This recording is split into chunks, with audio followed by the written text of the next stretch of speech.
หน้า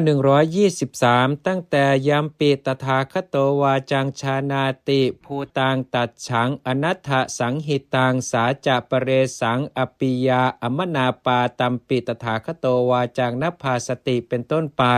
พระตถาคตทรงรู้วาจาแม้ใดจริงแท้แต่ไม่เป็นประโยชน์และวาจานั้นไม่เป็นที่รักไม่เป็นที่ชอบใจของคนพวกอื่นวาจาแม้นั้นพระตถาคตก็ไม่ตรัสก็แลพระตถาคตทรงรู้วาจาใดจริงแท้เป็นประโยชน์และวาจานั้นไม่เป็นที่รักไม่เป็นที่ชอบใจของคนพวกอื่นในวาจานั้นพระตถาคตก็ทรงเป็นกาลันยูวงเล็บผู้รู้การเพื่อพยากรณ์วาจานั้นพระตถาคตทรงรู้วาจาแม้ใดไม่จริงไม่แท้ไม่เป็นประโยชน์และวาจานั้นเป็นที่รักเป็นที่ชอบใจของคนเหล่าอื่นพระตถาคตไม่ตรัสวาจานั้นพระตถาคตทรงรู้วาจาแม้ใดจริงแท้แต่ไม่เป็นประโยชน์และวาจานั้นเป็นที่รักเป็นที่ชอบใจของคนเหล่าอื่นวาจาแม้นั้นพระตถาคตก็ไม่ตรัสก็แลพระตถาคตทรงรู้วาจาใดจริงแท้เป็นประโยชน์และวาจานั้นเป็นที่รักเป็นที่ชอบใจของคนเหล่าอื่น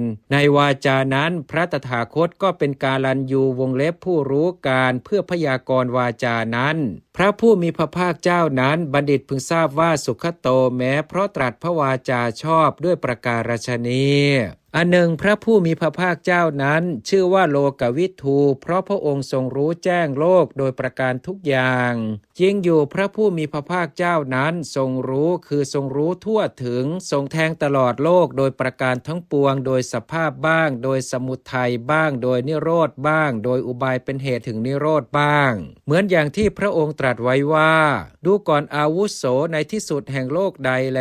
ไม่เกิดไม่แก่ไม่ตายไม่เคลื่อนไม่อุบัติเราไม่กล่าวที่สุดแห่งโลกนั้นว่าอันบุคคลพึงรู้พึงเห็นพึงถึงด้วยการไปวงเล็บด้วยกายดูก่อนอาวุโสและเราไม่กล่าวว่าการยังไม่ถึงที่สุดแห่งโลกเลยจะทำที่สุดแห่งทุกข์ได้ดูก่อนอาวุโสอีกอย่างหนึ่งเราย่อมบัญญัติโลกความเกิดแห่งโลกความดับแห่งโลกและข้อปฏิบัติให้ถึงความดับโลกที่กะเลวระประมาณวาหนึ่งนี้แลซึ่งมีสัญญามีใจ